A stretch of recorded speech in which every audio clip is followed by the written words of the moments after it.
오늘은 성령과 믿은 여자의 축복에 관해 말씀드리고자 합니다.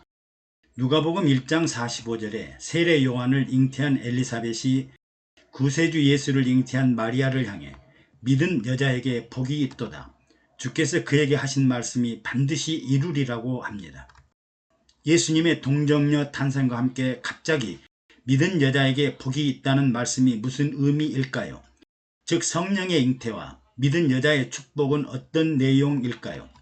예수님의 잉태, 출산, 성장, 공생애, 십자가 죽음과 부활, 승천과 하나님 보좌에 대해 마리아만큼 정확한 목격자 증인이 없습니다.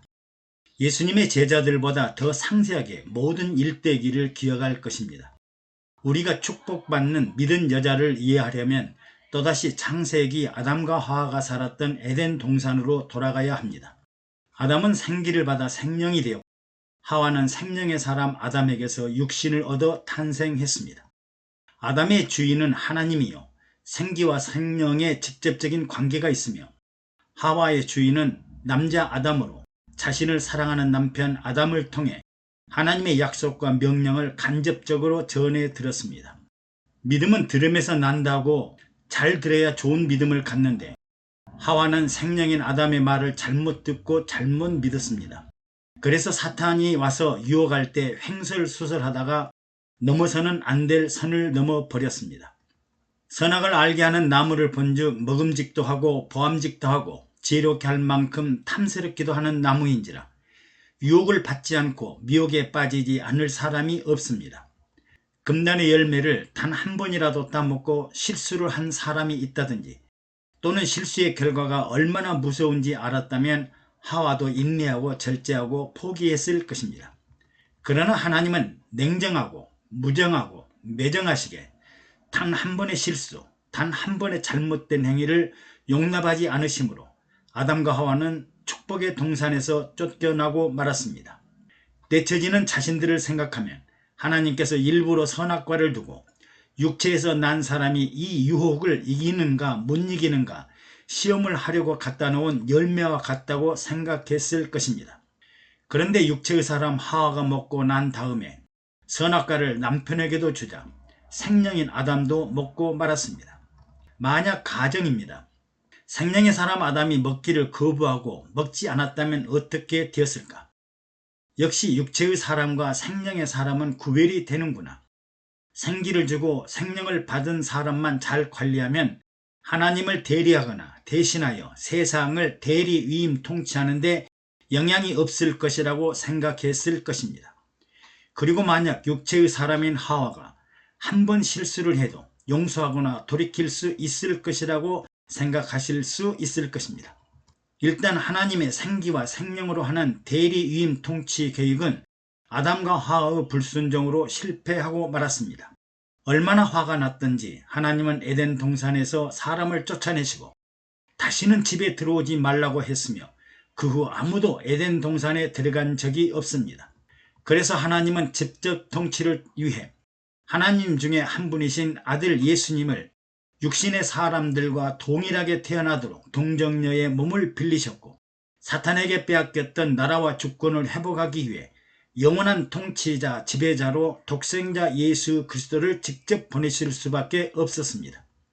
우리는 잘 생각해 보아야 합니다. 우주 만물을 창조하시고 주인이신 하나님께서 우주 만물의 소유와 통치를 마귀에게 빼앗기시고 바라만 보고 포기하실까요? 절대로 아닙니다. 세상 끝날까지 하나님의 주인된 주권을 회복하고 세상을 하나님 편으로 되돌려 놓을 것입니다. 그리고 하나님은 육체를 지으신 사람을 한탄하셨습니다. 사람의 죄악이 세상의 관영함과 사람의 마음과 생각의 모든 계획이 항상 악할 뿐임을 보시고 땅 위에 사람을 지으심을 한탄하시고 대홍수를 통해 하나님이 창조하신 사람을 쓸어버리기로 작정하십니다. 여기서 살아남은 유일한 가족은 노아와 그 가족 8명입니다. 노아는 의인이요 당세의 완전한 자라 그가 하나님과 동행하였다고 합니다. 노아는 120년 동안 하나님이 말씀하신 대로 구원의 방주를 짓습니다. 크기나 규모나 당시 혁명적인 조선 기술을 하나님으로부터 전수받고 상상할 수 없는 규모의 방주를 만들었습니다. 생기와 생명을 받은 아담과 하와는 에덴 동산 하나도 관리하지 못했지만 노아는 120년 동안 매일같이 하나님과 직접 동행하더니 인류 역사상 놀랄 정도로 큰 배를 짓고 바다와 홍수를 지배하고 다스릴 권능을 얻은 것입니다. 하나님은 정말 노아로 말미암아 땅과 바다를 정복하고 다스리는 일에 성공하였습니다. 이제 아담과 하와의 죄악된 후손들은 일단 정리되고 이제는 노아를 통한 무지개 같은 약속을 하시고 새로운 새 세상 나라를 만들어 가십니다. 장세 이래로 여성들은 선악과를 따먹게 한 원죄 중의 원죄이뇨 인류의 비극을 초래한 책임으로 온갖 비난과 비하를 받아왔습니다.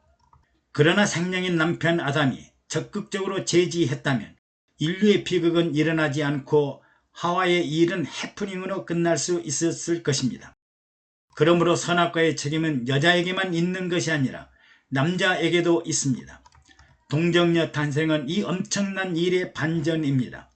성령 하나님이 직접 마리아에게 잉태하게 하시고 수태하지 못하던 엘리사벳에게 잉태하도록 권능을 부어주셨습니다. 그래서 이들은 크게 기뻐하고 즐거워하여 믿는 여자에게 복이 있도다 하고 외쳤습니다. 생명의 사람인 아담과 육체의 사람 하와에게는 실패하였지만 이제 직접 육체의 사람인 여자에게 성령을 부어주시고 참 하나님이 참 사람이 되는 성육신이라는 동정녀 탄생을 통해 인류 최고의 축복의 기회를 허락하셨으니 얼마나 놀랐겠습니까?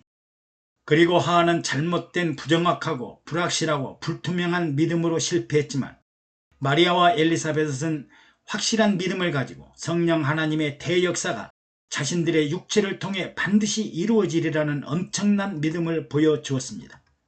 비록 예수 그리스도의 하나님 나라와 영생 천국과 영원한 천년 왕국은 반드시 이 땅이 아니라도 저 하늘 저 세상 하나님이 계시는 영생 천국의 이룩됨을 보고 마리아는 믿음의 길, 영생의 길, 생명의 길, 주님의 십자가 길을 보고 슬픈 미소를 띄었지만 하나님 아버지의 나라가 반드시 이루어진다는 믿음과 소망을 가지고 살게 된 것입니다.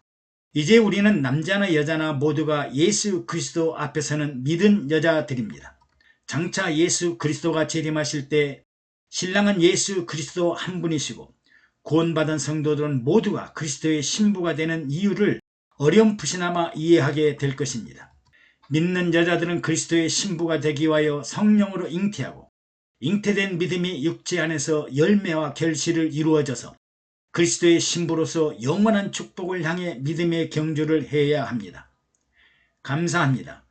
여러분의 구독과 좋아요 그리고 댓글은 영상 제작에 많은 위로와 격려가 됩니다.